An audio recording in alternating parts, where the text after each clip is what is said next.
Good evening and welcome. My name is Alan Oster. I am the co-chair of the Arts, Culture, Education, and Street Life Committee of Manhattan Community Board 4.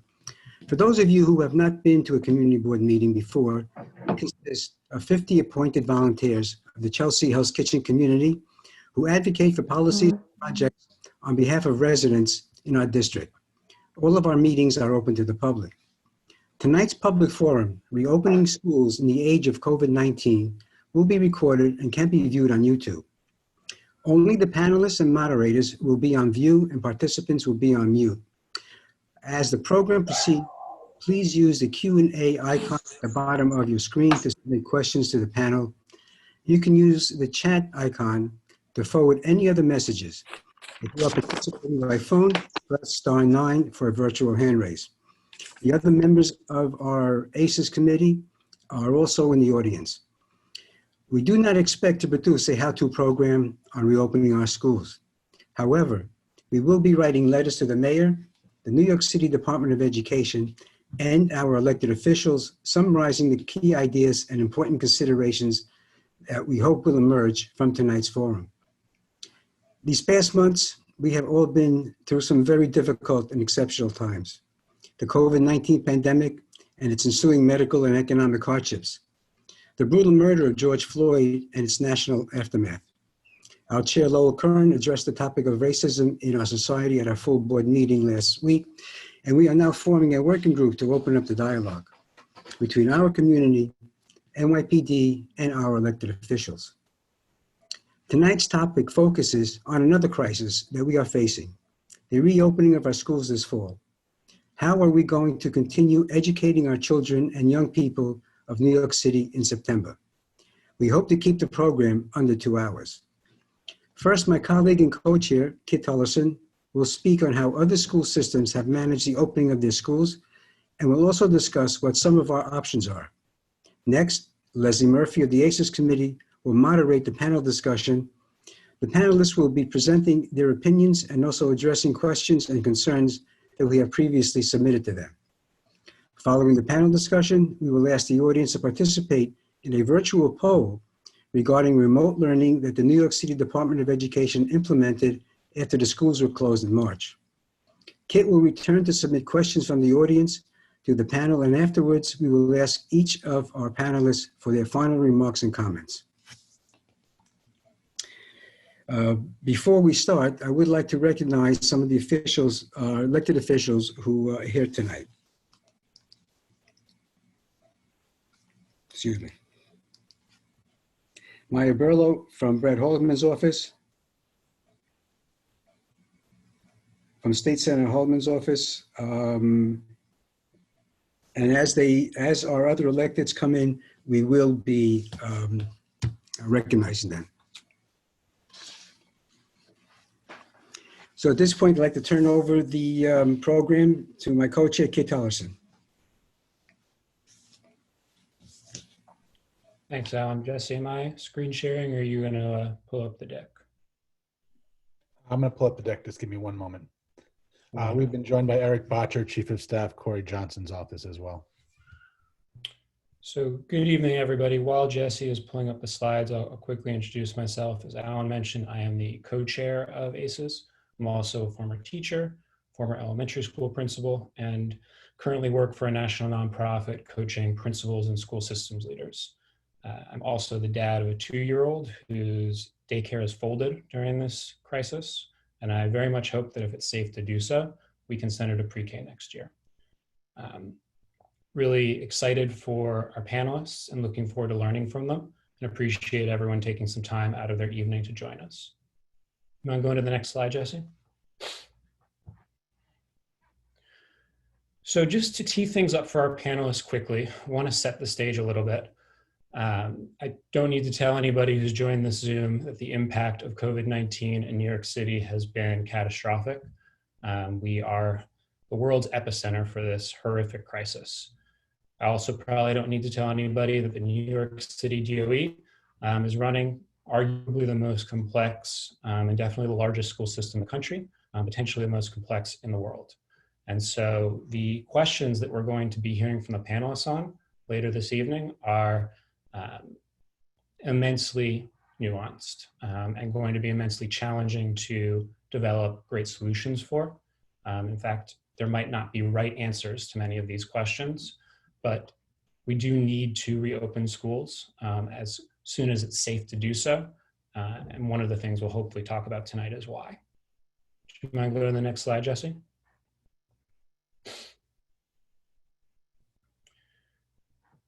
If we don't reopen schools this fall, there will be a negative impact on student learning. Various projections have been done, but what the top graphic is showing is that average remote learning will still result in 3 to 4 months of learning loss. Lower quality remote learning, that impact is doubled. Students who aren't engaging at all, if we don't reopen school buildings, that result is tripled, roughly. Probably won't surprise many folks that that impact will be felt inequitably. Students of color, students who are poor, are going to see even more of the academic progress they've been making erased.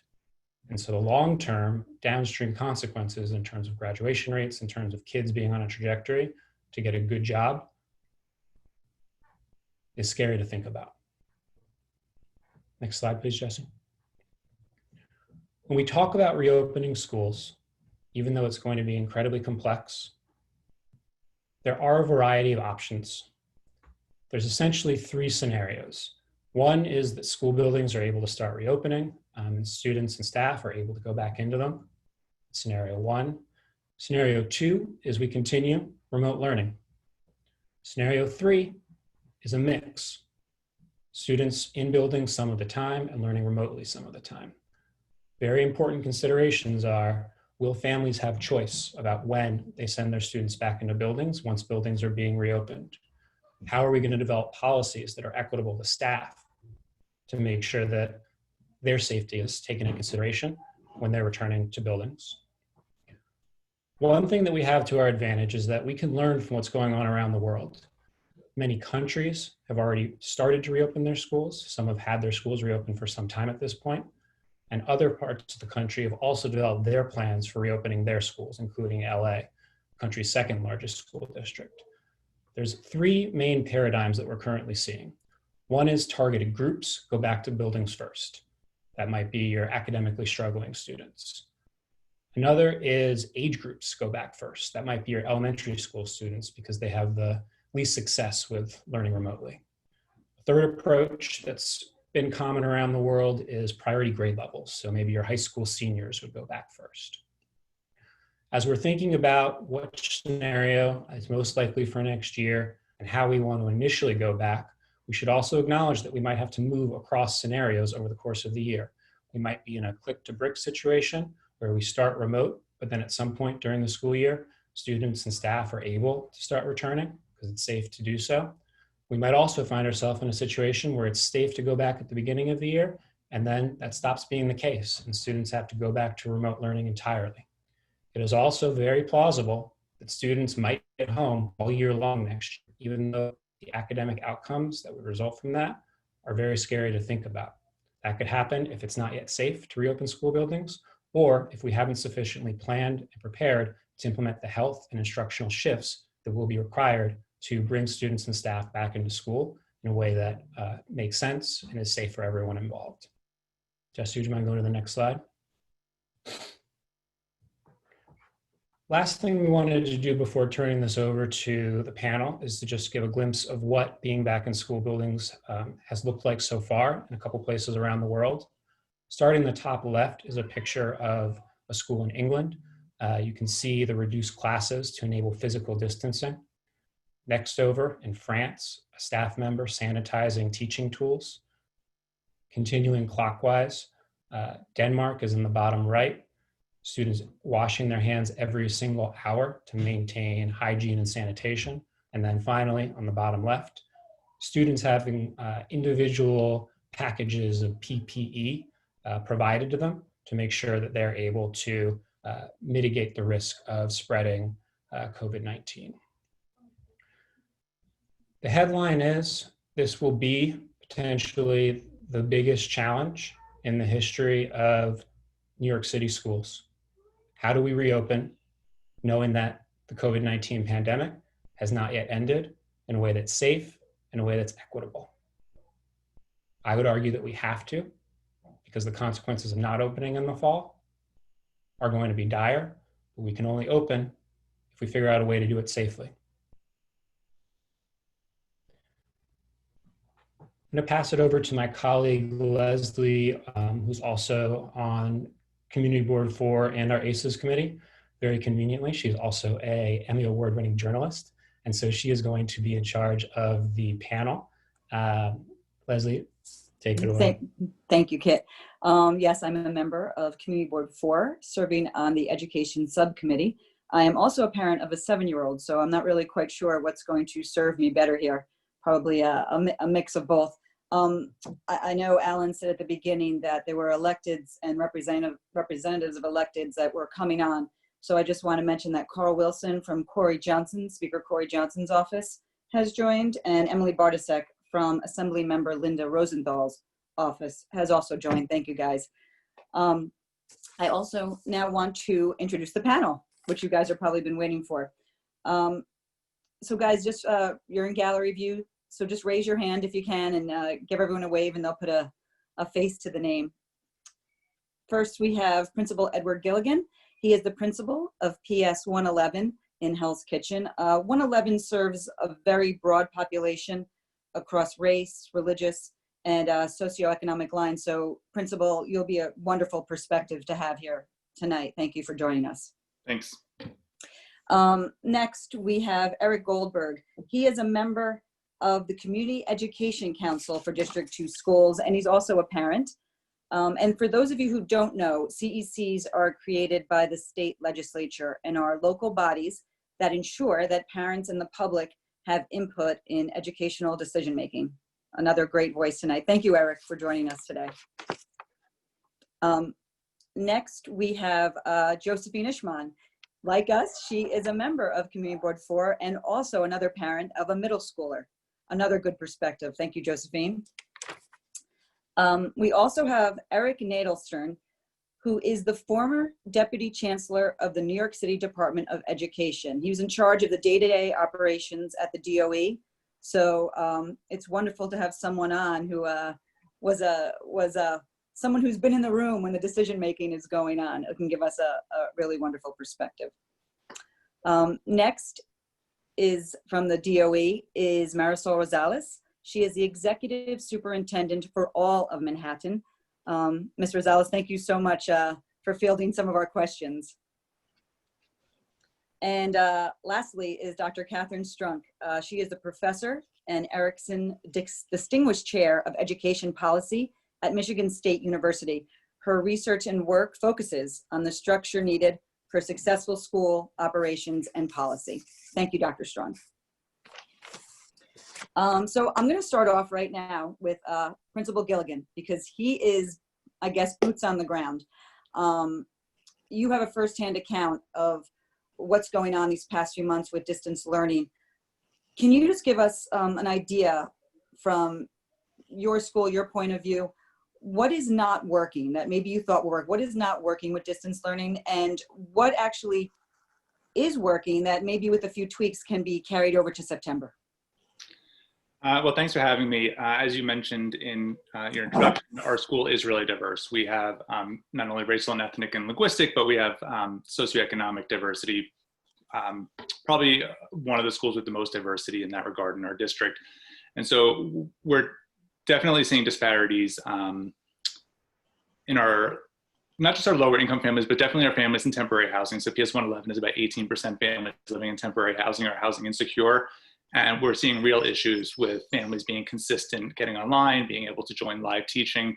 And so as much as we want live teaching to happen, it's actually become a little bit discouraging for teachers when they're getting on and you know, pretty large segments of their classrooms are not joining them consistently.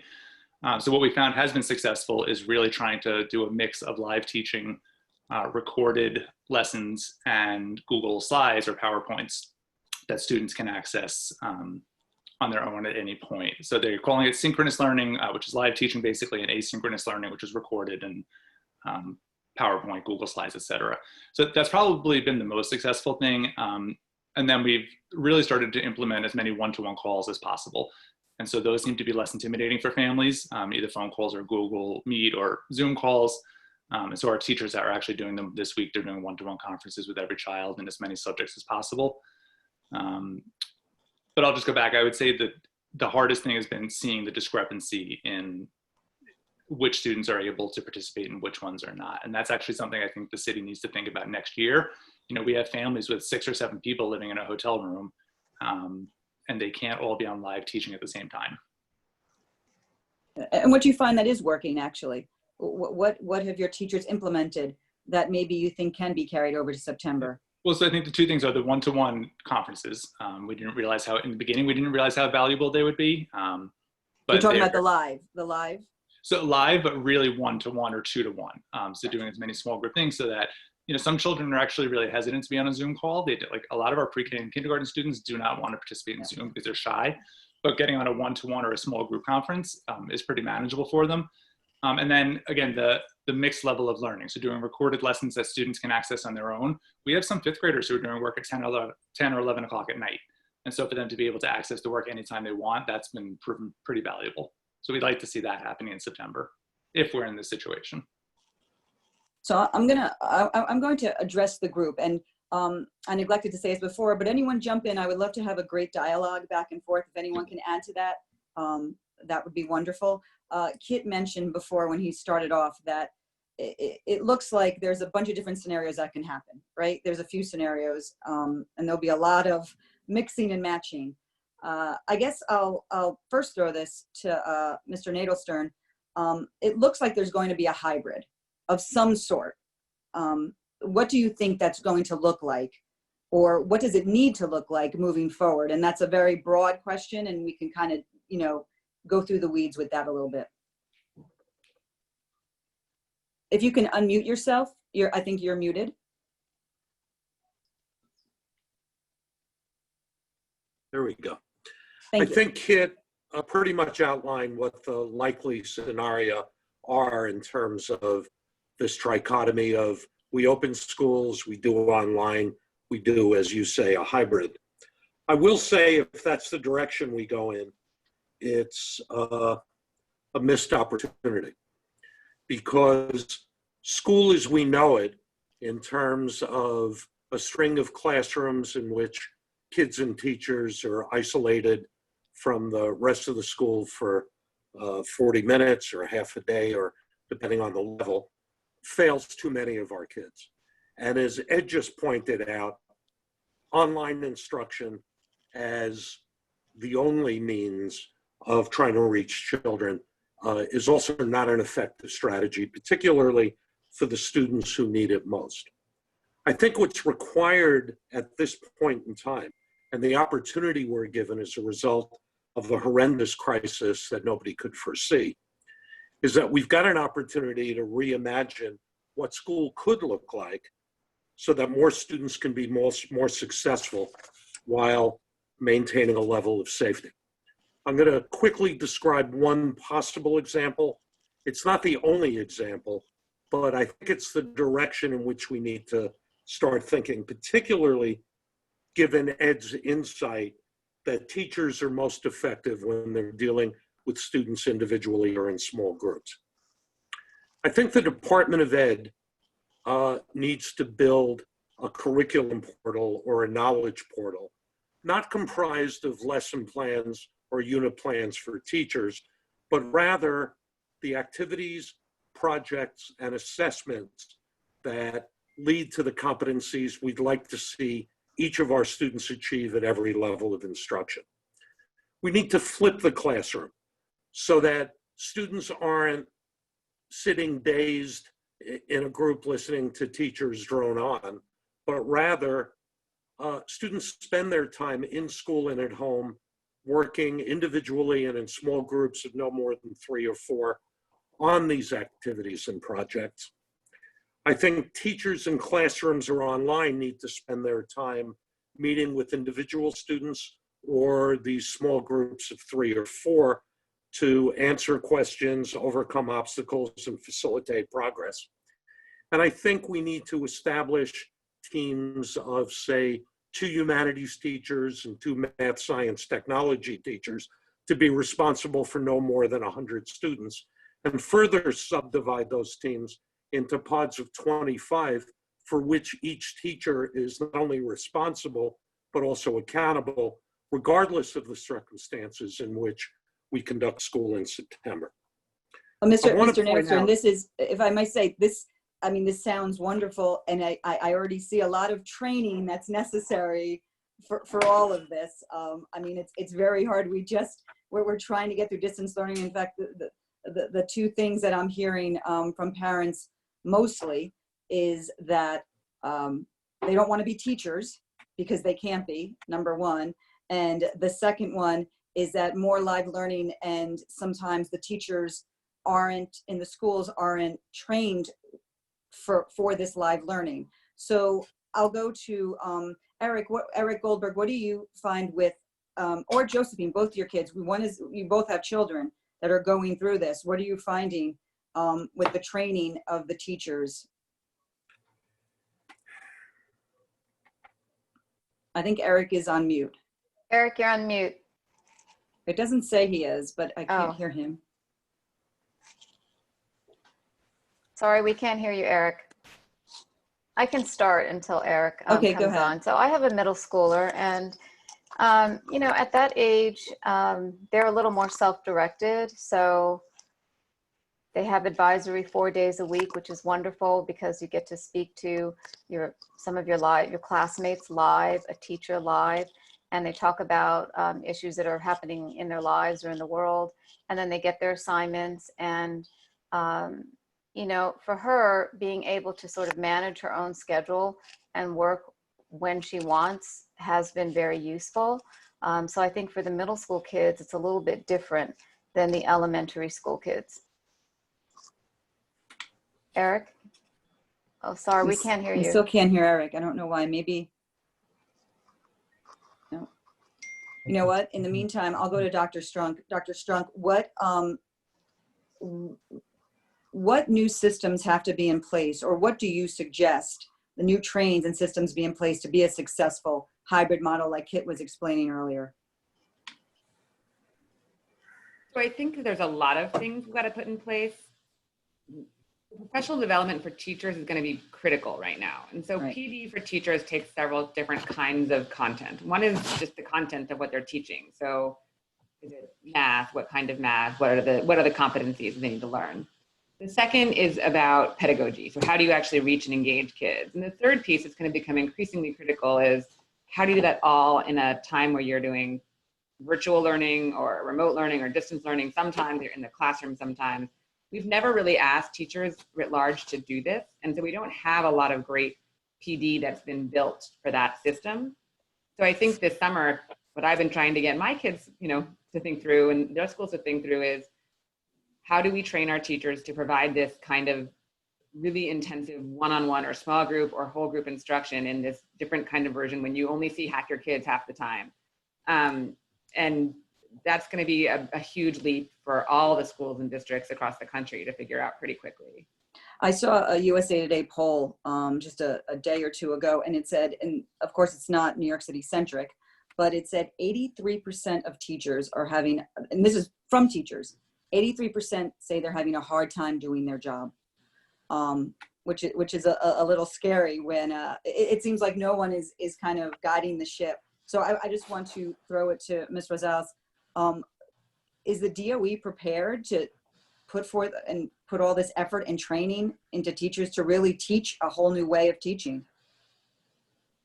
Thank you for that. I actually, I would be remiss if I didn't share something really personal right now. As an educator, I just want to take a moment, if you allow me, Leslie, just because I am in my feelings as a brown woman who holds position of power as the executive superintendent for Manhattan. I just want to say that I'm deeply troubled and saddened by the murder of George Floyd, and I deeply appreciated the earlier comment and how we framed this town hall. I just want to say that my heart and my prayers are with this family and our African American community across the country, right here in Manhattan, in this town hall. And I also want to say that last week, all of our superintendents, all 7 of them, districts 1 through 6, plus the high school superintendent, our executive director, and I wrote and sent principals and the entire Manhattan community a collective letter that shared our perspective, a collective letter that called the community to act against institutionalized racism. And we are grounded in our collective values. And this is what I want to talk about, right? Our collective values around compassion, collaboration, innovation, the whole child, and equity, right? And today, after watching our white allies across the nation join the protest, acknowledge that our Black and brown community is hurting an entire generational and institutionalized racism, I am encouraged that we are beginning to have these conversations. I can tell you that nothing is more important than the health and safety, the physical and the social emotional safety of our children every day, and certainly as we think about reopening school next year. When we moved into remote learning, students, teachers, families, right here worked ever so hard to ensure that students were receiving, in spite of all the crisis and the pandemic, high level of rigorous instruction. And sacrifices were made. And I am so proud of those sacrifices, right? And there are children, we have children who have been impacted directly by this pandemic. They have lost family members. They have had to move to live with other families. We have children in our community who experience hunger and trauma, right? And so trauma-informed pedagogy is a reality for us here in Manhattan. So when we think about next year, we must think differently, innovatively, to Eric's point, and we must act with compassion and with the whole child in mind, right? And so when we talk about professional learning, we are already engaging our teachers, our principals, our staff in trauma-informed pedagogy. We are already talking about what does this flipped classroom, right? What does in-person teaching and remote learning look like in a way that is grounded 100% on each child. And the other thing that I want to say, something that Ed was talking about in terms of what has been successful, the one thing that has surfaced for all of us is the power and the partnership with our families and our parents. And that has to be at the core of how we educate children.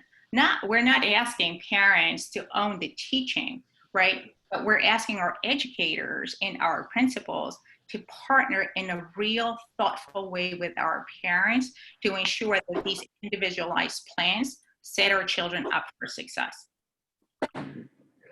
Leslie, and I think are you that's why. now? Oh, yes, Eric, thank you. I was just checking. Sorry. Okay. No, that's wonderful. I'm glad you're back with us. And I think that's why we're doing this forum, because we think that the parents' voices need to be heard, and that we want to have a seat at the table. So I'm going to throw it back to Eric from what we were talking about before with his experiences. Sure. And first, I also want to start, Executive Superintendent Rosales mentioned the note that she sent out to the entire Manhattan community. And I do think that helps drive and reset the way parents are looking at education, the way students are looking at education, and the way our leaders in the classroom and the schools are looking at the mission of education. I think that's really important at this time. So a quick thank you to Executive Superintendent Rosales for setting that tone for all the students across Manhattan. You know, two quick reflections when we talk about flipped classroom from a parent perspective, and my younger daughter is still in elementary school, is, you know, my feeling as a parent is that they already are experiencing in some way a flipped classroom day to day in the classroom pre-remote learning. And the biggest dislocation for students, to me, has been that they're not getting that interaction with peers that they used to get as one of the most enriching parts of the educational experience. So, you know, as was mentioned before, I think there has been a lot of strength around some of the small group learning through remote and some of the different channels, but the piece that has been missing is that ability to engage with peers, where I think a lot of the learning comes from. Well, that's why so I want to go yeah. back to Dr. Strunk, actually, because to get a little more specific, we've heard about tutoring, we've heard about looping, we heard about so many different things that can be happening in September. And we are going to get to the safety aspect of going back to the buildings in a bit. But Dr. Strunk, I know you've talked about looping a little bit and other elements that could be instituted in September. Can you just explain what some of them could be? Sure. And I want to put it all out there in the sense also that, and I'm sure Ms. Rosales, you can speak to this far better than I could, but there could also be budget realities that have to be considered in the fall, and there likely will be. And so everything has to kind of be a trade-off at that point about how we're going to balance everything. So let me just define a couple terms. Looping is when a student will come back in the fall and come back to the same teacher they had this past year. The intention is to actually reach exactly what Ms. Rosales was saying. These kids are going to be traumatized. They're going to feel uncomfortable. They're not going to have the same kind of comfort they've had for the last 6 months that, you know, they were used to before. And so looping would allow them to have a familiar face with whom they're comfortable to come back and teach them in the next year. That is easier done in certain grades and certain subjects than others, right? It's much harder for one math teacher to teach a different kind of math next year. And so this is usually done with much younger kids. There's a lot of conversation right now about tutoring. And so we're going to have a lot of young teachers coming out of educator prep programs who won't have jobs. And so one way we could employ them is that they could be doing this kind of small group instruction, either in person or online, to be able to actually teach the content to kids in a very differentiated way, in a very personalized way, and start to kind of create those very rich interactions that kids need to learn. They need to be engaged by instructors who they trust. And that's one way that we can think about doing something that's innovative and efficient at the same time and still reaches the whole child. Do you want me to keep on? There's a bunch of other things that we can think about in terms of how teachers can be used effectively in the new world that is hybrid or something like that. Well, I was going to talk about the live learning. I was going to go to Principal Gilligan, actually. We've seen, and I don't know specifically in your school, but other schools across our district, that the live learning or the element of teaching is very different depending on your school, depending on your grade, even depending on your teacher. Like there's no universal plan. Like I have a friend who, her son gets no live learning. They get a bunch of worksheets on Monday. They have to finish it through the week. And then we have another, her daughter does get check-ins. So how important do you think it is to have some sort of consistency across the board, at least in your school or in any school? Yeah, so I actually started off this whole scenario, back in March, April, wanting there to be consistency. And I think what most principals and teachers have learned is that there just can't be consistency. So in our school, as an example, in one of our grades, we have a single parent with 2 children under the age of 4 at home. No help, like no nanny, no babysitter, no parents. And so for him to be able to keep the same schedule as his 25-year-old colleague who is full of energy and is in the apartment by herself it's not a realistic expectation. As much as I wanted it to happen, I was quickly put in my place by the people who, you said I'm boots on the ground. It's actually, it's the teachers and paraprofessionals who are the boots on the ground. And it's daily and daily calls with them individually and weekly calls as a staff that, we quickly learned that was not going to be a possibility. The standard and consistent message that we've given, and I think across our whole district, is that there has to be some sort of live interaction, and different teachers do it in different ways. So some are doing twice daily check-ins.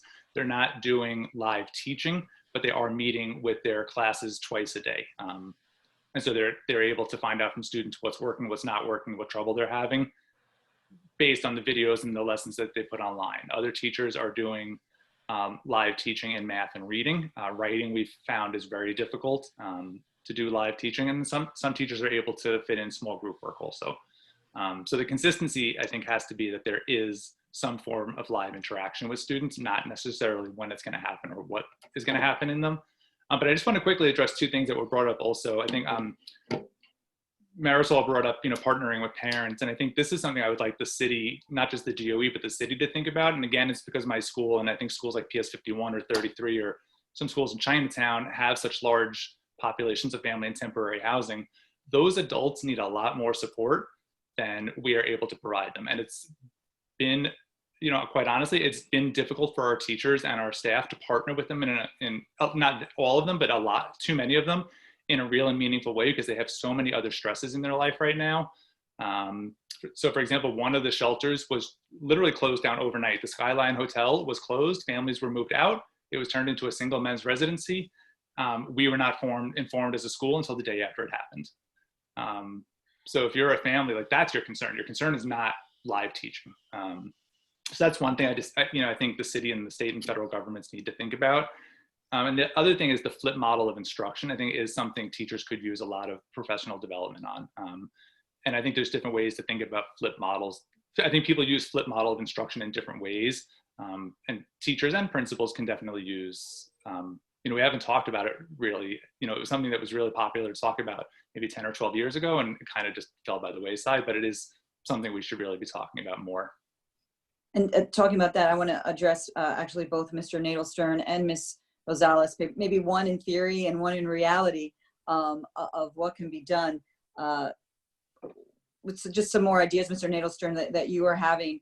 I know some people were throwing out extended school days, or extended school years, or split days. Some people come on Monday, Wednesday, some people come Tuesday, Thursday. Can you give us some insight on what type of hurdles or what would have to be done to get that accomplished? And then Ms. Rosales, I guess you can speak to if the DOE is considering any of that, or same thing, what kind of hurdles? I think you have to unmute yourself, Mr. Nails. Yeah. I see you're still muted. Yeah, you. Yeah. There you go. Thank you. Back, and I'm not muted. What I said was Marisol might want to begin. I'm happy to add. Sure. I think that while it is still early for us, and I think part of me wanting to be here so badly tonight was so that I could hear the perspective of our families, our partners, to inform the support that we provide to our children, your children, and our teachers here in Manhattan. I think that our teachers, all things considered, have done their effort, and our principals, Ed included, have done an amazing job in terms of having to learn a whole new way of educating in such a short period of time. And teachers, like everyone else, are across a continuum, right? Teachers who are highly articulate and well-versed when it comes to technology and remote learning, and teachers who've had to learn it for the first time. And it gives me an opportunity to say thank you to our families for your flexibility and your partnership in throughout this time, because the reality is that our teachers, our principals, our staff are experiencing similar struggles, right? And so the idea of being flexible, it's applicable to absolutely everybody across our DOE. Now, in terms, and I think we have learned a lot, and we will continue to do so in the most thoughtful sort of way. And as we are learning, we are finding a ton of value in remote learning, synchronous learning, asynchronous learning, large group, small group, one-on-one, to Ed's point. And I think that when we do go back to school, that we might want to leverage all these different models to ensure that we are supporting our children academically as well as social emotionally as a whole child. Leslie, if I could just add one point to Marisol and Ed's comment about the live learning. I feel like a lot of parents are wanting that, but I think the kids, I haven't heard too many students actually asking for that. You know, for instance, my daughter, when she's had a couple of videos, you know, pre-recorded videos on math, and this has actually been very helpful to her because when she doesn't get a concept, she can rewind and go back and listen to it again. So in some ways, that's been really helpful. What has been great has been the daily check-ins with the advisor on how's your life going? You know, what are your thoughts on, you know, the protests, what's going on? So I think that that's been very comforting for her. And I think, you know, quite honestly, our kids are going through so much trauma right now, like we don't even realize how much they're going through.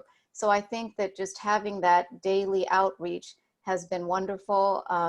I think, you know, as a parent in the beginning, I was like, oh yes, I would love to see more live learning. But then when I actually had a conversation with my daughter about it, she said, Mommy, this is really what has been working for me so far. I definitely think that's the big difference though between an Eric Goldberg, you maybe speak this too.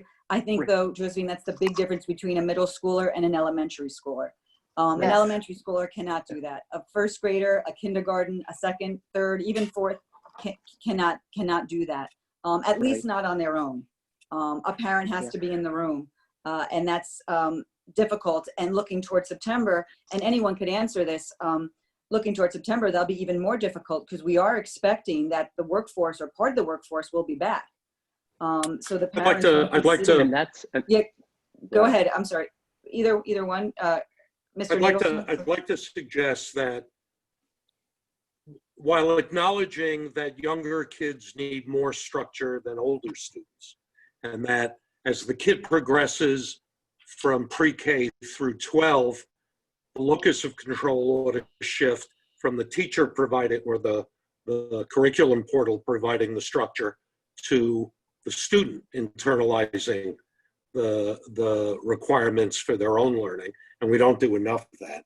I want to say the difference between during school and after school is an artificial distinction in a species that learns 24 hours a day, whether we intend to or not.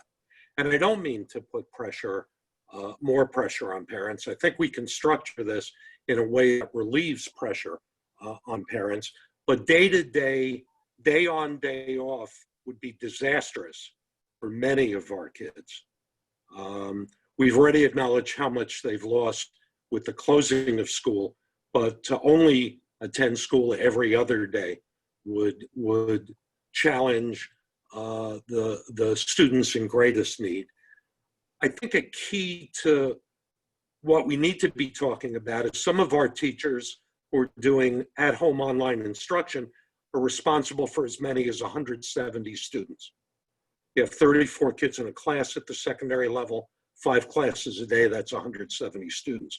We need to rethink the way we organize school so that if you can get it down to something manageable, a team of teachers responsible for 100 kids, a teacher responsible for 25 kids.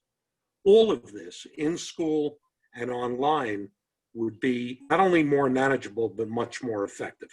If you take 1.1 million kids and you divide by 25 students, that only requires 44,000 teachers. Kid earlier said there are 75,000 teachers in our schools. So just sort of keep that in mind. Rethinking a lot of these assumptions is going to be the key to succeeding in the future under the circumstances we're talking about. Yeah, I mean, I would just interject to that point, which is we're talking about a lot of big concepts about rethinking education, changing delivery systems, really changing all of the aspects and elements that we built our lives around. And I think about how difficult that will be to actually execute. And that's why, at least from my perspective, I continue to focus on the idea that schools are essential and they should be our first institutions to reopen. And when we think about decreasing density, we want to look to decrease density in places outside of the schools.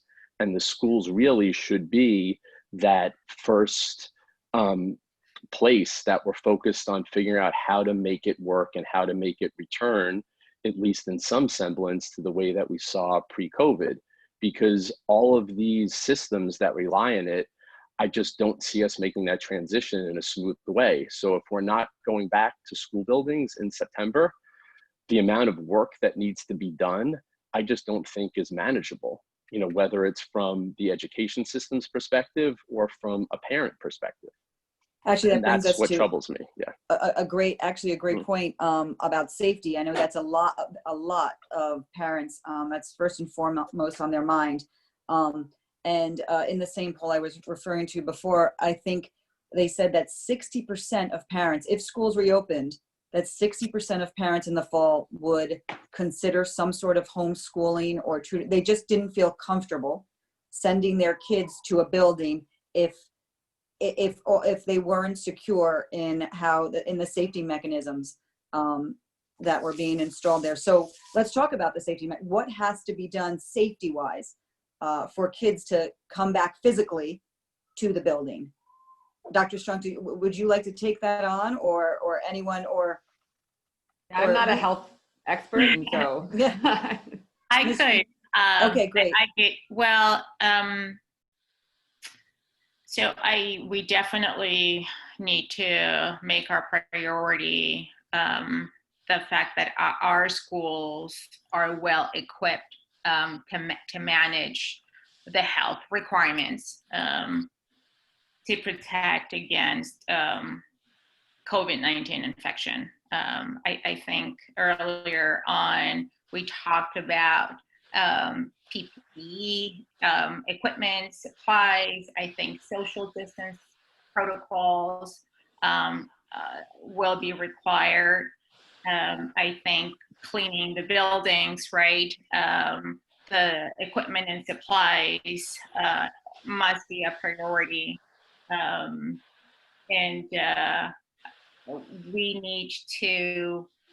We need to continue to evaluate and assess those as we implement, right? And I'm speaking, as I said earlier, you know, this is still early on for us, but in terms of ensuring the safety of our children, like these are the things that come to mind, right? Ensuring that the building that our children go back to are well equipped to manage health requirements. And who will be doing that equipping? Like who would be doing that? Who would be, in your mind, or theoretically, I guess, who would be taking the temperatures? Who would be washing everything every, turnover? What is the DOE's, I guess, vision for that? Yeah, I mean, definitely more to come on that for sure. Happy to come back once we have specific guidance to share with our families. Hopefully our families will have platform to share their own perspective, which is something, that is something I would love to hear from our families tonight. Like, what is going to make them feel safe, right? To ensure that their children are safe at school. Exactly, and I think there's also going to be a lot of crossover. There's only so much that the DOE can do. Like if we require that every child has to be tested for COVID, or every staff member before entering a building, we really need the government's backing on that, right? They're the one who are going to have to pay for this, the testing, the contact tracing, the PPE. So there's so much overlap that we're going to need to be reaching out to the mayor's office for. That's exactly what the LA district just said, right? That they can't do it themselves. They need help. Yes, and I think this is a perfect segue to, when we're talking about safety, as a parent, with a child that has asthma, this is a very scary situation, right? We have families in our community who have lost multiple family members to COVID-19, and where other communities, have barely been touched by it.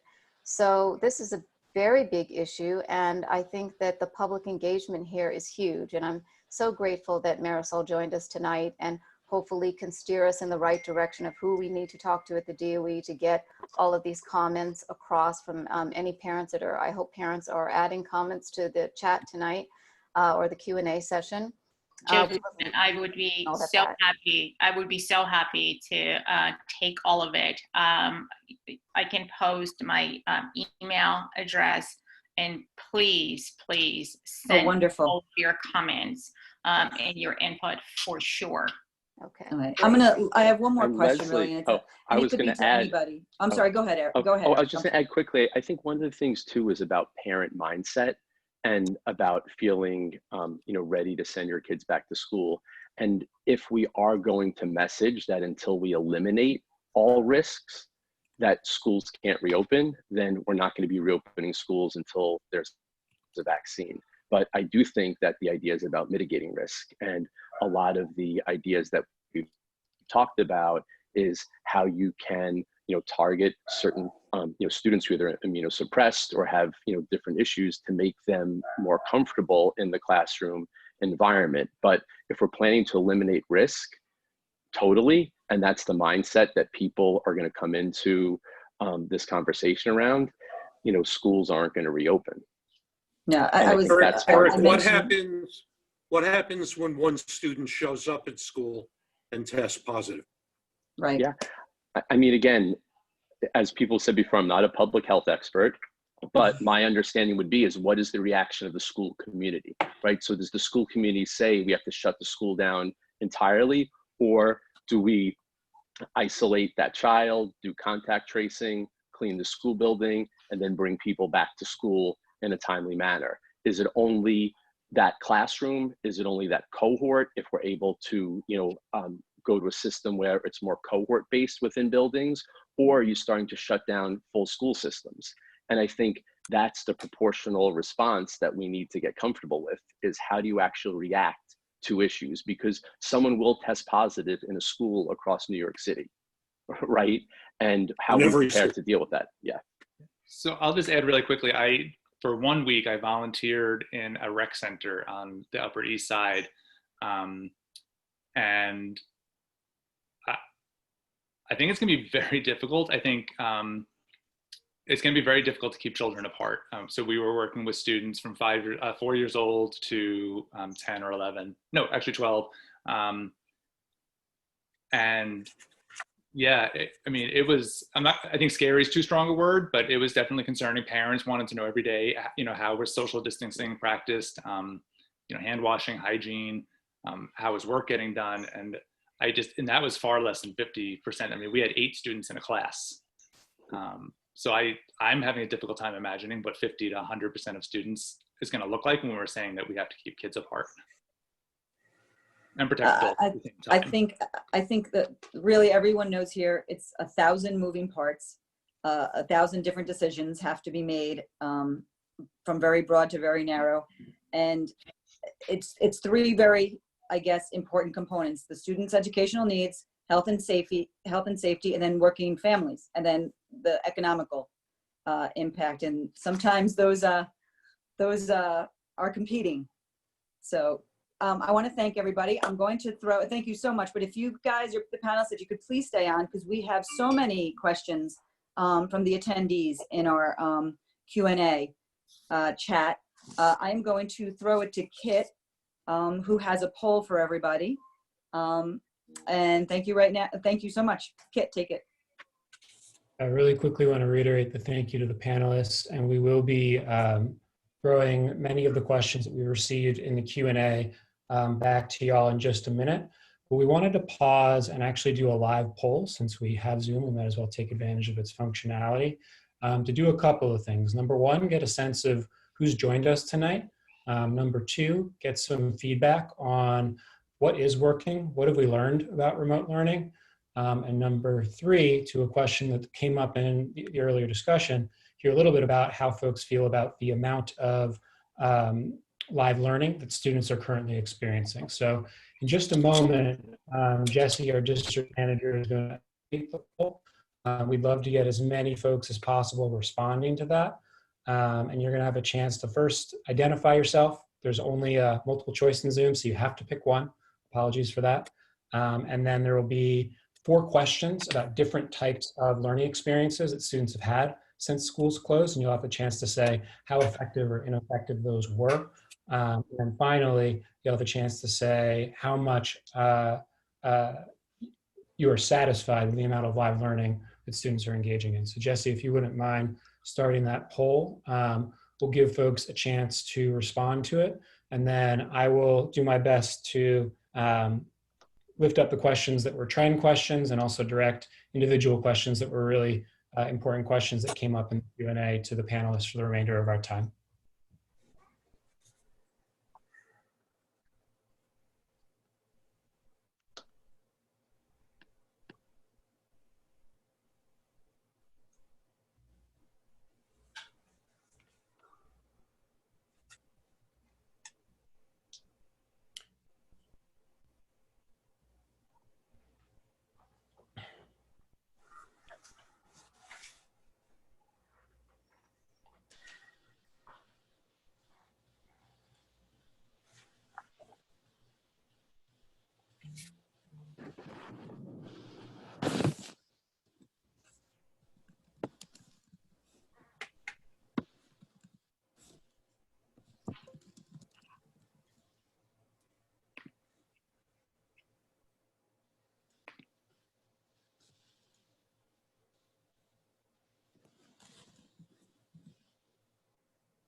Hi guys, this is Jesse.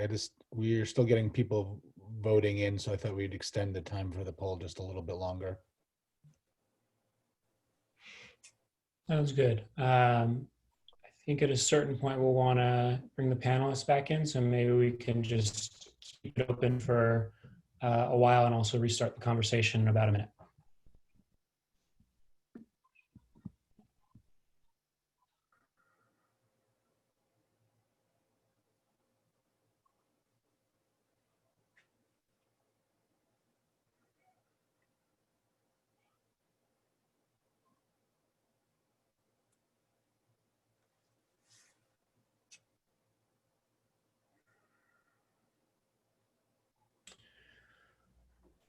All right, please continue to drop your questions into the Q&A. I've been trying to take notes on which questions have versions of them repeated, as well as keep track of all the different questions we've seen. We're gonna get to as many as we possibly can, but we might not get to all of them. And if you haven't had a chance to hit submit on the survey, we are really looking forward to getting that data and being able to wrap our minds around both who attended and learn from your perspectives on what worked and how much live teaching your students experienced. One question that came up in a couple of different ways is, what have we learned since school closed? What's working? What's promising that maybe can be iterated and or scaled? And so I'm actually going to ask this first to Dr. Strunk. You have a bit of a national perspective here in your role. Would love to hear a little bit about what have we learned as a field, and then what do you think that means in terms of what the DOE should be thinking about and prioritizing looking ahead to the fall? So I'd love to say that we've learned the answers and that we've learned a lot and we know what we should do in the fall. That's just not true yet. So I think we've learned about how complicated this is and how many moving parts. So I think, Ed, when you were speaking at the beginning about we all thought it was going to work this way and then it didn't. That's what every single school district has been saying across the country. We had great plans and then we set out to do them and they didn't happen that we wanted them to, so we've been iterating on them. I think as the school year has all come to a close, people are going to take stock and think about how they saw students responding the best. And I think the key is going to be differentiation. Not everyone can achieve a one-size-fits-all for all kids. And I think every single district's going to have to come to a reckoning about equity and how they want to balance different priorities to be able to provide the best thing they can to different kids in different ways. Not a good answer, but it's, I think, the one we have right now. Well, these questions we have answers for. Many of them we do not, or we only have partial answers. Yeah. Thank you for that. So connected to differentiation, another question that came up in a variety of ways is, how do we do as much as possible to support the needs of students with different learning needs, whether that's a student who has an IEP or a student who has potentially undiagnosed different learning needs. Many students are really struggling with learning at home, and many of those students do have diagnosed learning differences. What does that piece look like? I'd love to hear from Ed Gilligan first, just because you can speak to what you've seen with your teachers and your students, but then also to open up to the whole panel, because it's both the most popular question so far in the Q&A, and I think a critically important one. So I think in the conversations with teachers and paraprofessionals in our school, the students with special needs, particularly those with diagnosed needs and IEPs, are definitely getting the most one-to-one and small group attention. So as much as we would love to say that every child is getting equal attention, it's just not a reality. And some students don't want all the attention. So some students, as has been mentioned very many times tonight, are doing very well on their own, particularly our more mature 3rd, 4th, and 5th graders. We're fortunate in a way in this situation that our school has about 18 paraprofessionals. And so we have been able to allocate those human capital resources to supporting students with a lot more one-to-one outreach. And our paraprofessionals are very dedicated. I'm sure they are across the city, but I'm particularly proud to work with the ones we work with at 111. And so they've all taken on a very big share of the work in supporting students and parents individually. And so that's been really great. I think one thing that in my dream world is that we would get manipulative materials for math into students' hands, and even notebooks and pens and pencils for all students if we're going to be in this situation. You know, some of the online, like Didax has some online math manipulatives you can use, but they're not so easy to manipulate for little fingers. And so that's one of my dream scenarios, is that we can hand out Unifix cubes and Cuisinart rods and all sorts of other things for kids to use at home. Anyone want to expand on that or go deeper on a specific piece?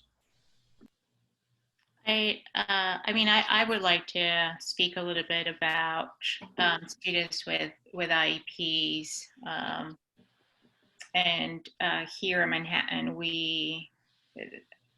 that was students with IEPs definitely was a priority for us in terms of how to support them and ensuring that they had an electronic device from the very beginning. So that was sort of like the first group of students that we made sure had devices. I do want to say that we have developed special education remote learning plan to have conversations with parents on how these mandated services need to be delivered. The special education remote learning plan gives families, school, and children the ability to plan in a realistic sort of way, right? For how these mandated programs need to be delivered remotely.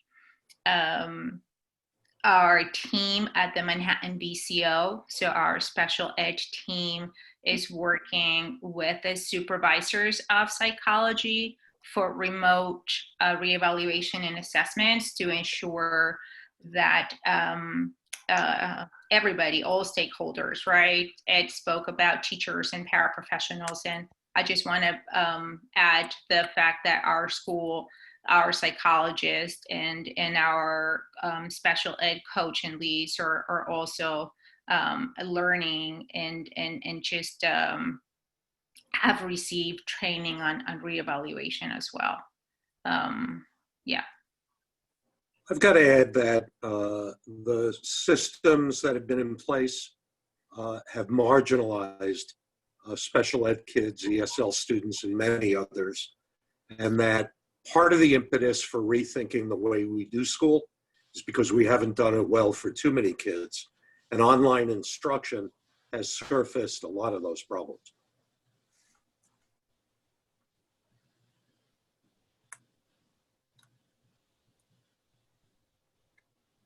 Another question that came up more than once was a version of what is the timeline for making a decision and how will that decision be made about next year? I have a sneaking suspicion that this is one that perhaps we don't have a complete answer to. But perhaps Marisol and or Eric, since you've been part of senior level conversations in past DOE administrations, you could speak to what can we expect in terms of timeline, communication, transparency, knowing that this is an unprecedented situation. What can we tell parents right now? I'd say despite the uncertainty, the thinking around that should have been public 3 months ago. We've got 3 months between now and school opening, and it's certainly not too late to engage in that conversation and let people know right now what it is we're likely to expect. Obviously, the course the virus takes and the direction our health experts point us in will ultimately influence it. But a bureaucracy like the New York City Department of Education tends to make these decisions not as a forethought, but as an afterthought. And in this circumstance, it would be a terrible mistake.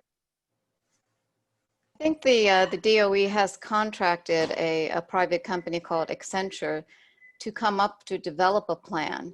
So I think that was a first step, and whether we can get any information on what's going on is a whole nother question.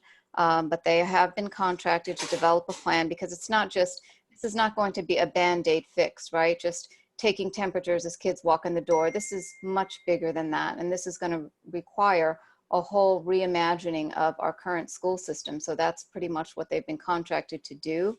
Hopefully we can, still stay engaged with the DOE and be part of this conversation. So, tonight is just the start of that. Another really interesting question from the Q&A went back to how much choice will and should parents have about when to bring their kids back to school buildings. It's one thing, as we've talked about, for the DOE to say you can bring your student back. It's another for a family to opt to do so. And obviously, parents and caregivers are the decision makers there. Dr. Strunk, would love to hear you speak to, what are you seeing and hearing school systems around the country talk about as they navigate that decision point? And then maybe Eric and Josephine, if you want to chime in with parent perspective on what are you listening for, what are you looking for to help your family make a decision about the litmus test for, am I comfortable sending my student back into a building? I haven't heard any systems yet say that they're going to require kids to come back if parents are not comfortable doing so. Especially if there's not a vaccine or a very strong way to understand and test at that point. So I think the question then becomes, if parents can elect to keep their kids home, what is the responsibility of the school system to provide different kinds of education for them? And I think every state is still grappling with that right now, and every district is trying to understand what the variation will be among parent choice and then how to address it as best as they can. And it's interesting, as you say that, one of the questions that that I've been thinking about is, when we're really thinking about reworking school systems, is this idea that the school, it's really a school-based model, and the school is what attaches students to the system. So like right now, everything revolves around the school, but if you give people the option to sort of opt out of attending school in person, does then that becomes something that's more citywide, right? And that there's citywide programming. So this idea that the school is sort of the organizing principle that the system is built around, and whether or not that's something that's in flux is, just sort of a question. And you also, Eric, you mentioned something about risk. And I think as a parent, that's something that I have to weigh, like, what is the risk? We're never going to be 100% guarantee of safety at this point. I mean, obviously it would help a lot if we have a vaccine, a cure, but that, you know, we're nowhere near that. And I think just the whole social aspect that my daughter's missing from school is huge. And I would love for her to be back in school. But it's a matter of risk. So, you know, something that I would love to see is testing. Like, we need to have a lot more testing. I don't think it makes much sense to start bringing kids and families back into the building without doing that. And again, I think that that's something that we need directive from the mayor on that. We need to know that they're, you know, collaborating and a part of this. That's just something that they're going to have to do. I mean, I would like to add and echo that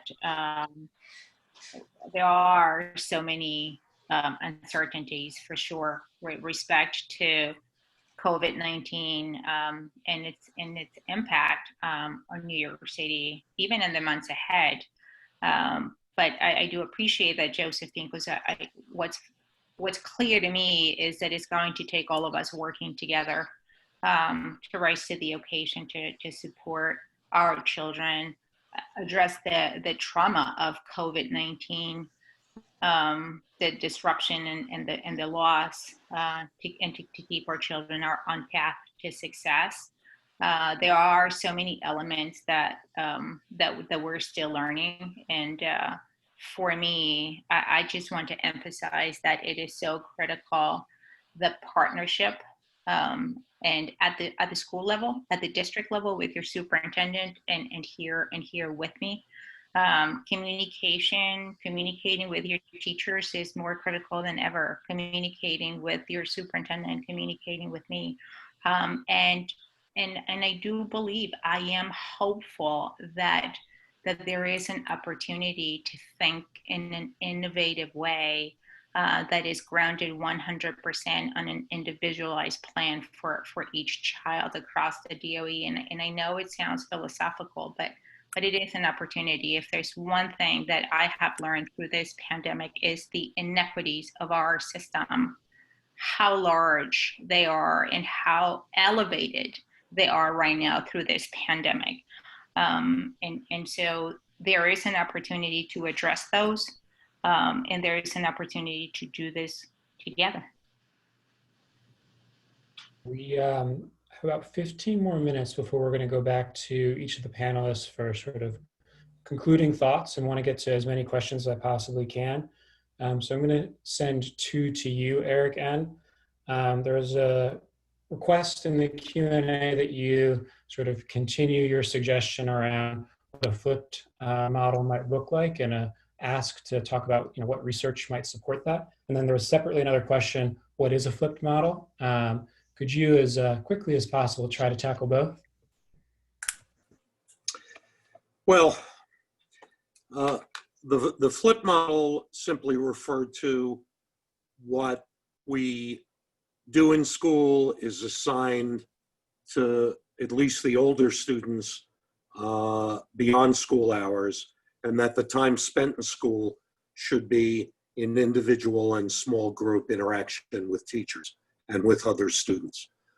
That structure would seem to perfectly match the health concerns that we're in now relative to social distancing and limiting students' exposure to great numbers of other students, some of whom may be carrying the virus.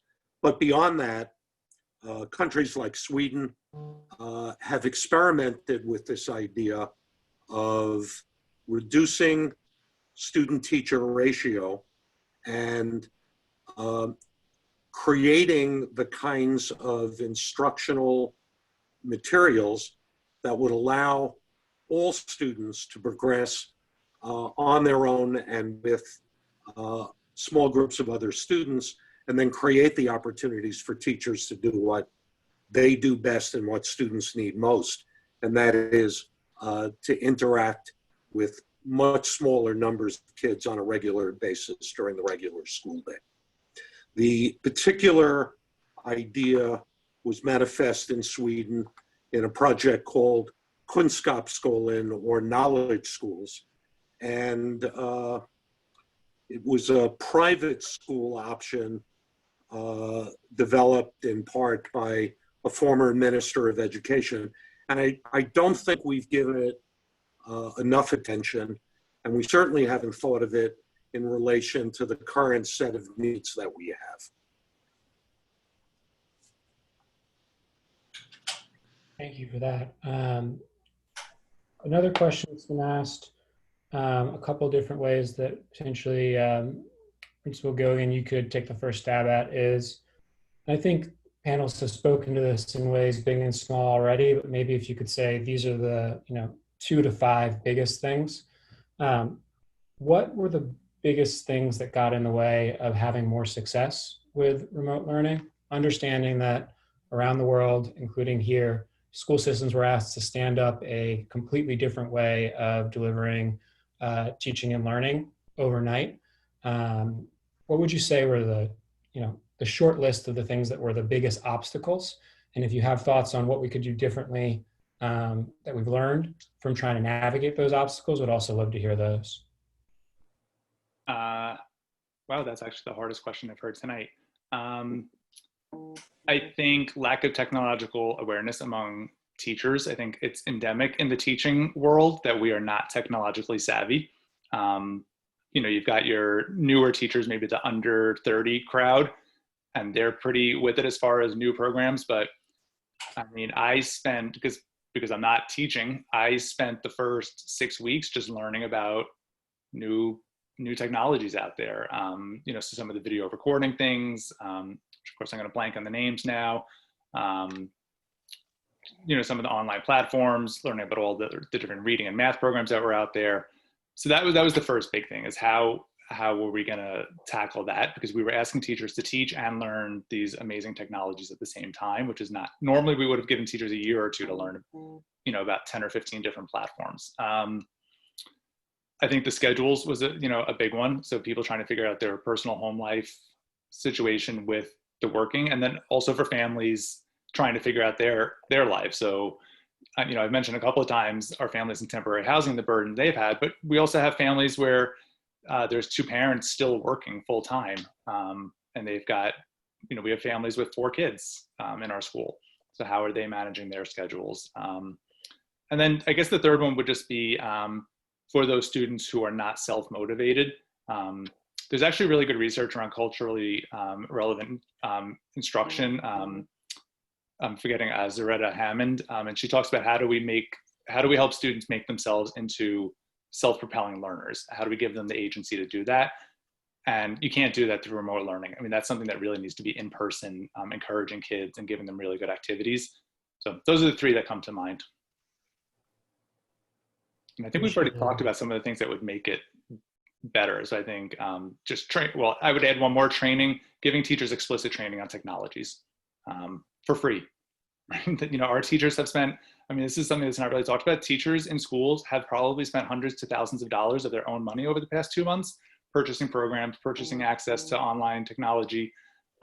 We had several teachers purchase themselves new document cameras to have them in their houses. And that's a real burden for people. And that's no one's fault. We just happen to be in the situation, but helping teachers with that would be amazing. Super important, and I'm glad you brought that up. The next question I want to ask is actually coming from one of our CB4 board members, Hector Vasquez. And the gist of it is, how is the DOE supporting seniors who did not have anything close to the final year in high school that they were expecting and looking forward to?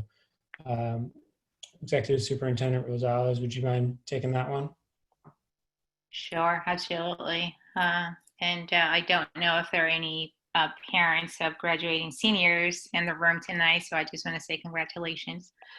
Our graduating seniors were definitely a priority as well from the very beginning, from making sure they had devices, right? So they were another group that we prioritized when distributing devices, to making sure that our guidance counselors in our schools were working diligently reviewing their transcripts and working with teachers. And we provided a ton of support from our BCO to ensure that they were online to meet requirements for graduation and that we would not have to bring them back, right? That we would be able to graduate them in a timely manner.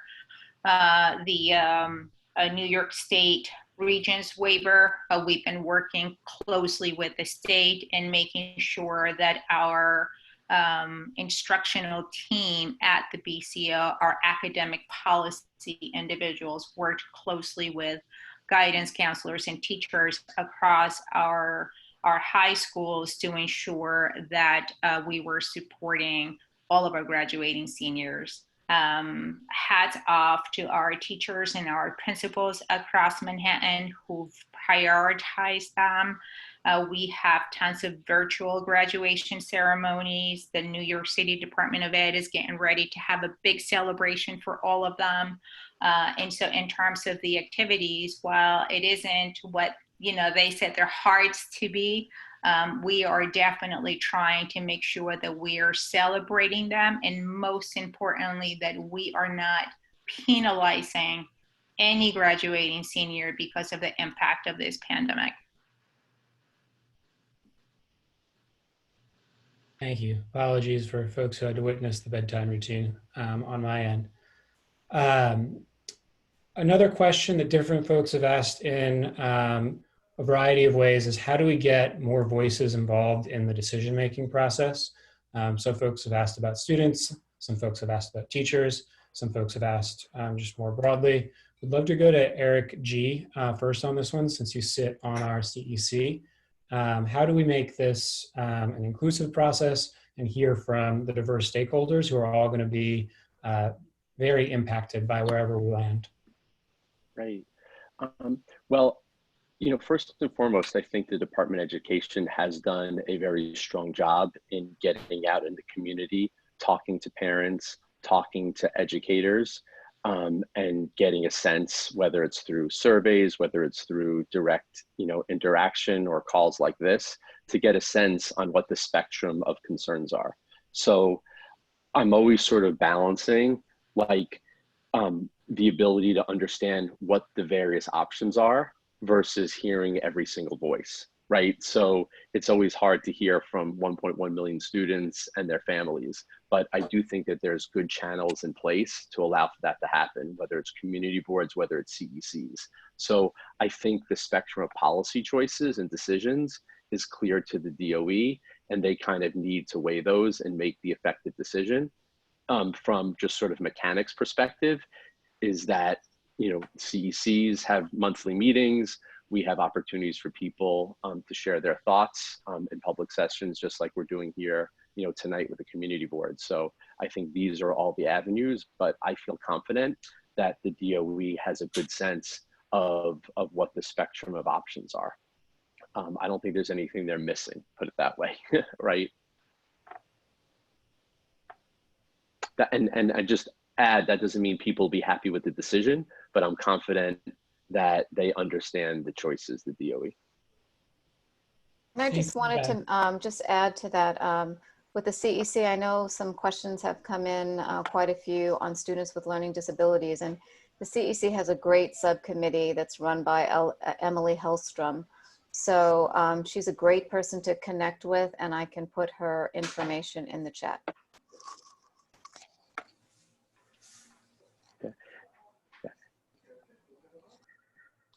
And I would just add, as we're saying that, and as Josephine mentions Emily, that, to some extent, there's, students who have different circumstances and different needs. And I think that's an important piece that we need to continue to uncover, is that there are 1.1 million specific stories, right? Some have commonalities, and then there's some students and families that have very specific needs. And how do we identify those, whether it's in the classroom, whether it's, through principals, I think is probably the best channel to do that. One of the things that's been said in a variety of ways is that different age groups are experiencing remote learning very differently, which makes sense. There was a question shared by an attendee about what does this look like for pre-K. Dr. Strunk, I'm going to put you on the spot a little bit and ask you to speak to what are we learning about how this is different for different age groups of students. If you're comfortable speaking to pre-K specifically, I'd be interested to hear your thoughts on that or anybody else on the panels. And then also specifically based on your research you did previously to this whole debacle, what do we need to be thinking about in terms of how roles and agreements might need to shift? I think we lost Yeah, him. I think we lost Kit, yeah. Let me start with the first question, and then Kit, if you come back, you can tell me what the second one was. For the first one, I think one of the things that we've learned is that this distance learning is actually much harder for younger kids. I have not seen a lot about pre-K specifically, but I've seen a lot about early education. This is when kids are really learning the fundamentals of literacy and math, and it is just apparently very difficult to do remotely. There are some best practices. There are some really wonderful researchers around the country who study early literacy, and they have put out some video resources to help educators, but also families and parents think about how to actually teach phonics and basics and decoding and encoding and things that, as a parent, I don't know how to teach, but my kid is dyslexic and I have to learn it pretty quickly. So they've done a lot of work on that, but it's really affecting early learners the most. And so a lot of districts are thinking about how to prioritize coming back to school for early learners, not just because parents need to be at work and can't take care of them, but also because those are the kids that they do the most sort of very interaction with teachers. There's a lot of engagement that needs to happen with them. So I assume that just trickles down to pre-K even more. You had a second question, which I only caught a quarter of. Yeah, apologies for the tech difficulties. Since you specialize in ed policy, and I think specifically in some questions around labor, was just curious to get your perspective on roles next year will look very different than roles historically have. What is your take on what a system like New York City should be thinking about versus political realities, budgets, et cetera? I've heard a lot of people on this panel talk about innovation, and I think that's going to have to extend to the roles of teachers and staff. What I understand around the country is that teachers and staff have been very collaborative about trying to figure that out, and so I think that's a good step. I will start with this. We know from research that teachers are the absolute most important school-based factor for kids' educations and for kids' outcomes across the board, not just achievement outcomes, but also learning, engagement, whole school, whole child, everything. As we're hitting a recession and as we're thinking about budget cuts, the first thing that generally has to go are teachers because they're the most expensive part of a school system as well. So what I've been encouraging states and districts to do is think creatively about how they can keep teachers on staff and how they can make sure that teachers are being used in creative ways to provide the resources that kids need and not just say, well, they're the most expensive thing and let's just cut the bottom quarter or whatever it is. So I would just encourage that. I would also think about contracts are going to have to be renegotiated if we come back to school in a different way in the fall. And so there are things in contracts about preparation time, about collaboration time, about PD, teachers' evaluations. All of those things are going to need to be considered pretty seriously so that teachers can have the kind of PD that Ed was talking about, or can think about how they work with kids in small groups and the way that others have been talking about. And so these are all going to be new structures for teachers, and they're going to have to be codified to some extent in a contract. And I'm sure that the DOE is already thinking about that and the school board as well. Try to sneak in a couple more questions here before we give each of you a chance to wrap things up, and then respectful of everyone's time, try to end at 8:30. Eric, and the reality that revenue is not coming in the way that it was before and budgets are going to shrink isn't something that we can avoid. And Dr. Strunk just mentioned budget cuts. There was a specific question about whether PE and arts are going to be cut in the Q&A. But as someone who's been in a very senior role in the DOE, can you speak to what should we prioritize protecting how much wiggle room do we really have when less money's coming in?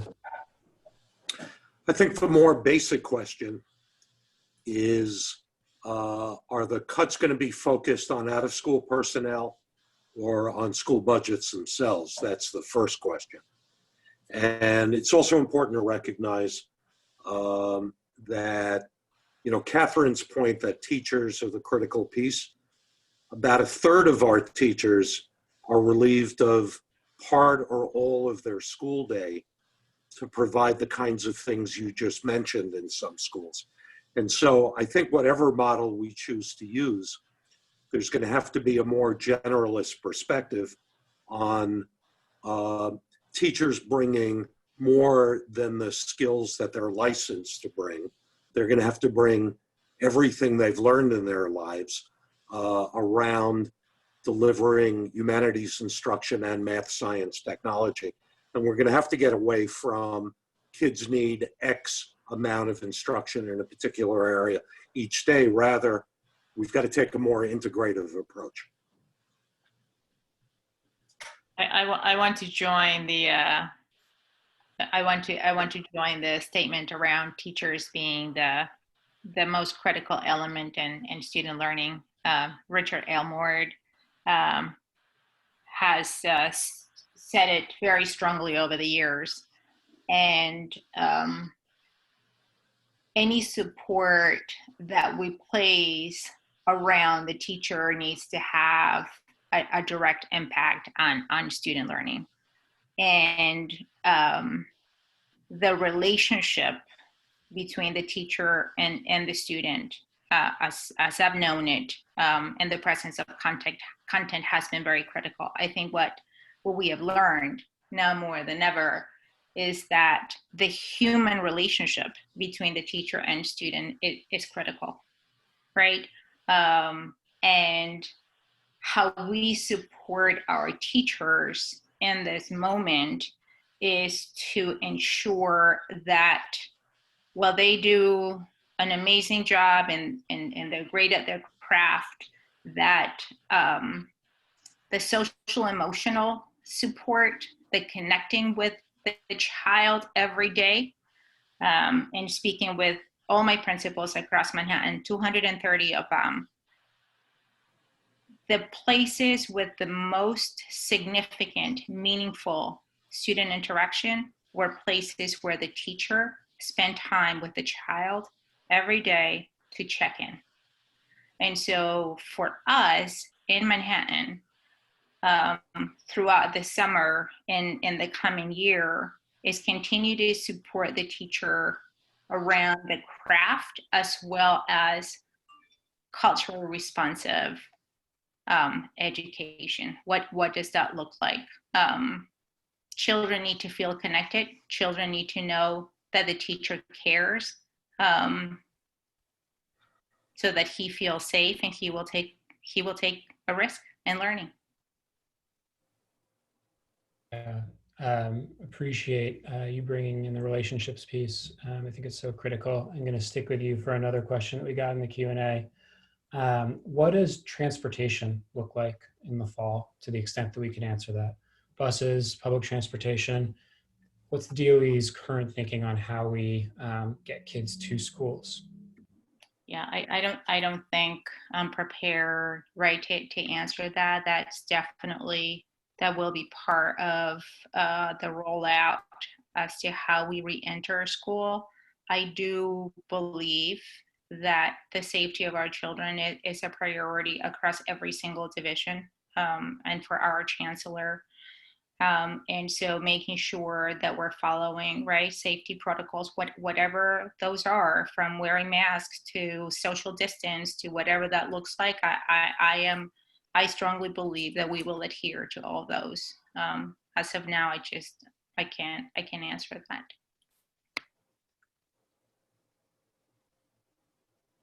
Another really hard question for Principal Gilligan. Apologies. Some kids were already behind, as we spoke to in different ways over the course of tonight. Many kids have fallen farther behind. One of the questions in the Q&A was, how do we help teachers help those kids to catch up? Wow, I don't know that I have the answer to that. I mean, I think most schools are hopeful that they'll either be able to keep or hire intervention teachers and reading coaches and math coaches who can do small group work, but also train the teachers on best practices next year. In my school in particular, we were able to roll over some money that should help us fund a 3-day-a-week intervention teacher next year, and we're hopeful that that will still be the case. I think in our district in particular, we work with staff developers who put a premium on conferring with students one-to-one conferences and small group instruction. And so we know those are going to be best practices. And then I think Marisol alluded earlier to try to keep some of the best practices from online learning so that when kids go home after school, that some of this stuff will still be available for them. So that materials will be online for parents to be able to help them at home. But I think, you put up a slide earlier that what would have been the summer slide and is now the pandemic slide is going to affect some kids much more dramatically than it is others. And we're just going to have to prioritize kids. When we do our assessments at the beginning of the year, we're going to have to prioritize kids who really had a big drop, but also not ignore students who maintained their levels or even increased. Some students are actually doing really well through this, and we're seeing increases in their abilities, which is really fascinating. So we don't want to ignore them either.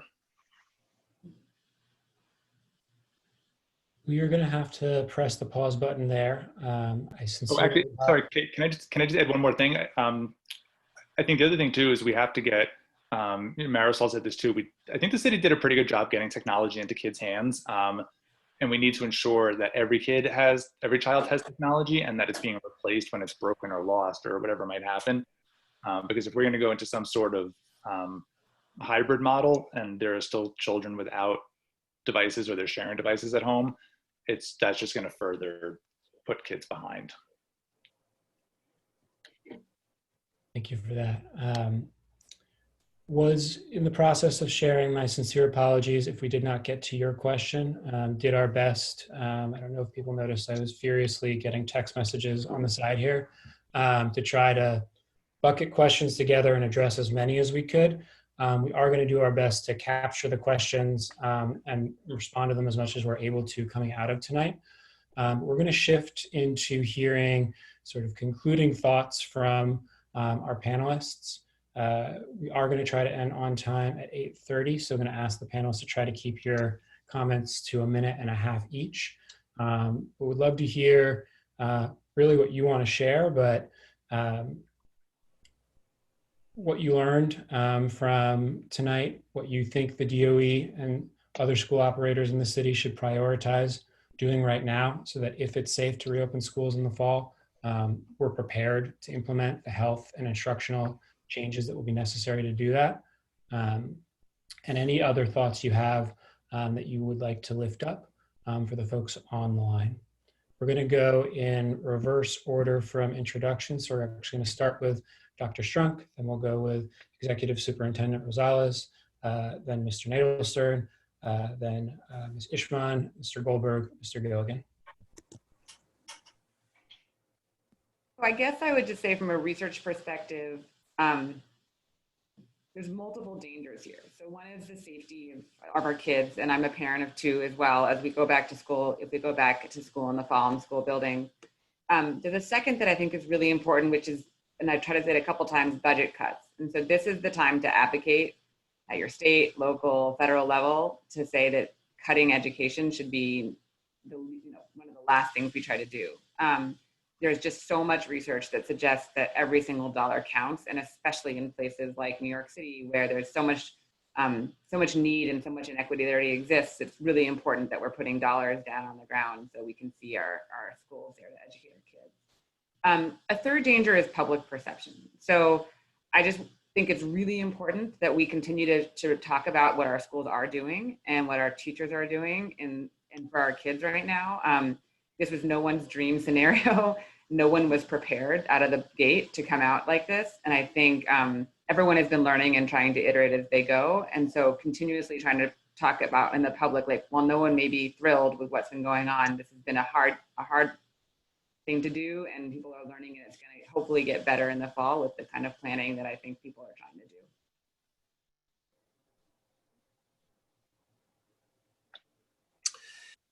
So the one thing we can be certain of is that the future ain't what it used to be. And when school does reopen, it should be to something better than our children have experienced in the past, and not a minimalistic model of what we've offered kids, but something much better.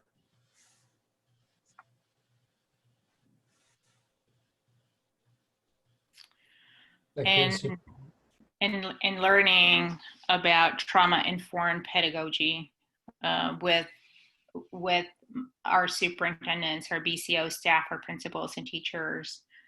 Something that I've learned is that communication, safety, and hope are critical elements when supporting our children and our loved ones and people who are just experiencing trauma.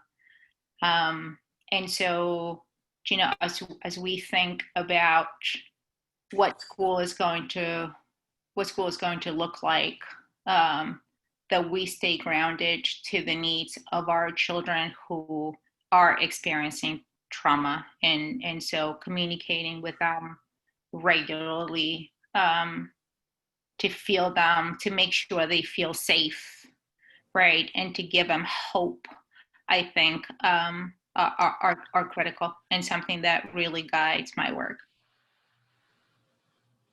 I would just add that, you know, for our parents, just to stay engaged, keep asking for, you know, public forums like these. We need to engage our elected officials on this. We need to continue to engage the DOE and just to take a seat at the table. I know a lot of questions have come in about safety and protocols, and none of that's been decided. So now is the time to sort of just get in there and keep advocating and reach out to your community boards, reach out to the CEC, and try to get this, let's try to get some answers. I mean, this plan is going to be ongoing for months. So we just want to make sure that our voices are heard and that, you know, parents, that we're being heard. Thanks. Me? Yes. So I just want to pick up, yes, I think parents, this is a really great opportunity for parents to get more involved in CEC meetings, CB4. And I want to thank CB4. So I've had a relationship with Maria Ortiz for a few years now. CB4, Assemblywoman Rosenthal, City Council Speaker Corey Johnson's office have been amazingly supportive of PS 111. And I think most of the schools across the district or in their areas. And parents, I think this is another great opportunity to press politicians for what you want for schools, not just for opening, but in general. And hopefully this whole situation will ignite people to know that they have a voice for that.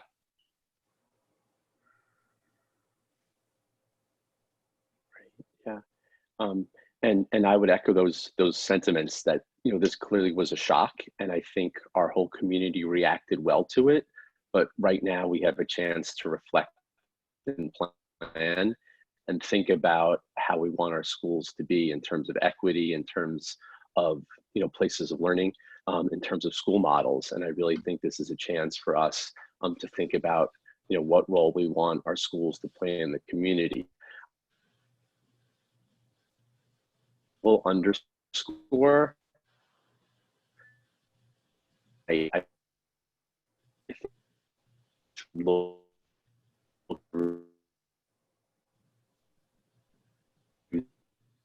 schools that you know, public health, families, and it connects learning. And we have a lot of places where we could city schools to do in schools throughout.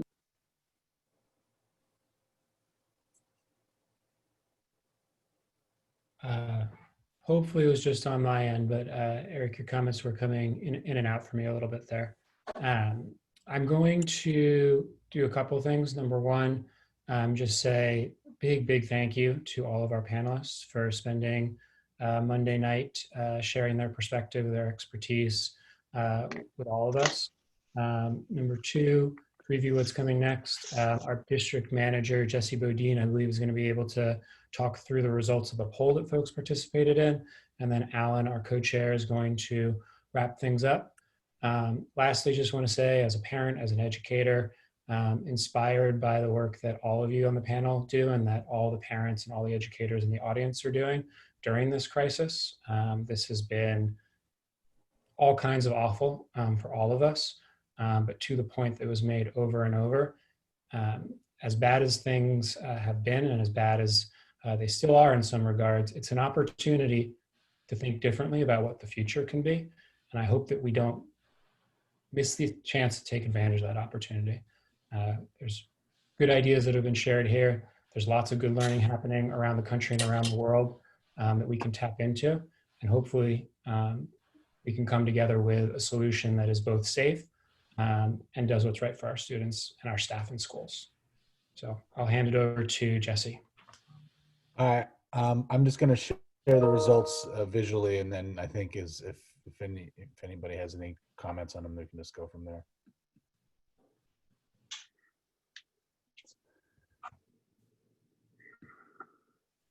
So predominantly, folks who are watching the forum and viewing the forum were parents. 69% of them identified as parents.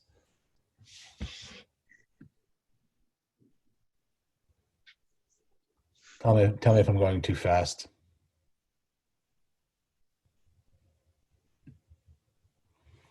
Too slow, maybe. Too slow. Got it.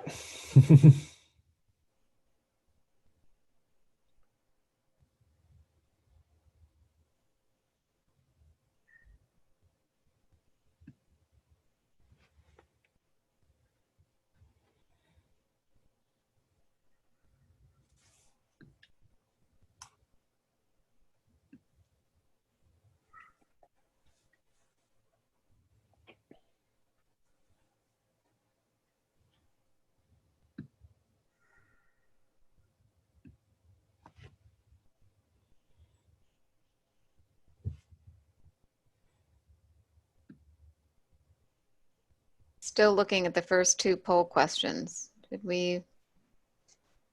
Yeah, I think you can scroll down. I think you just scroll up. Oh, I see. Scroll it. I closed those already. Jesse, I would love to have a copy of this poll. It's just super informative, if that's a possibility. Of course, that's the reason why we did it. I think tell me if I'm wrong, Alan and Kit, I think we'll be including this in our letter. So we'll definitely be able to provide that information. Thank you. And in this day and age of email, we should be able to get you the results more quickly than we're able to produce a letter that has to go through committee. Oh, well, yes, that's true, of course. All right, I'm going to stop sharing if that's all right with everyone.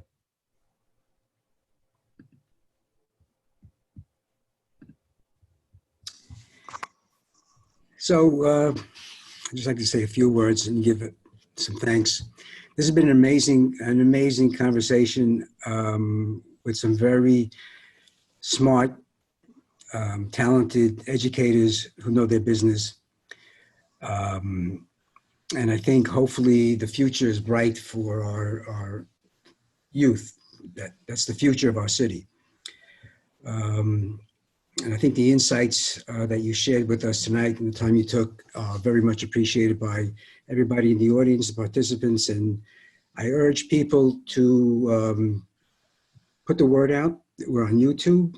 I think parents should be following this and continuing their own conversation. So again, I'd like to thank the panelists for their insights and their time here. The committee members, Josephine, for kind of urging us to do this, and our committee members, Leslie, who did a fantastic job on the panel, Maria Ortez and Blake Carrizo, and also the other members of our committee who provided a lot of great questions. Great thanks to my co-chair, a wonderful and exceptionally gifted educator. I think His professional insights and how he framed our discussion here really showed what a group can highlight. I want to thank our chair, Lowell Kern, who's been a huge advocate for education in this district. And we couldn't have done this without our district manager, Jesse Bodine, who, besides working tirelessly for all the residents in our community, put in a lot of overtime to see to it that this panel discussion went perfectly, absolutely perfectly. And Jesse, I just don't know when you get to sleep. But all I can say is this was wonderful, and hopefully it'll lead to some good things for all our students and families who need that. So thank you all very much. Stay well, be safe. See you in September. Thank you, Alan. Thanks so much. Bye-bye. Thanks, everybody. Bye. Thank you, Bye-bye. panelists. Bye.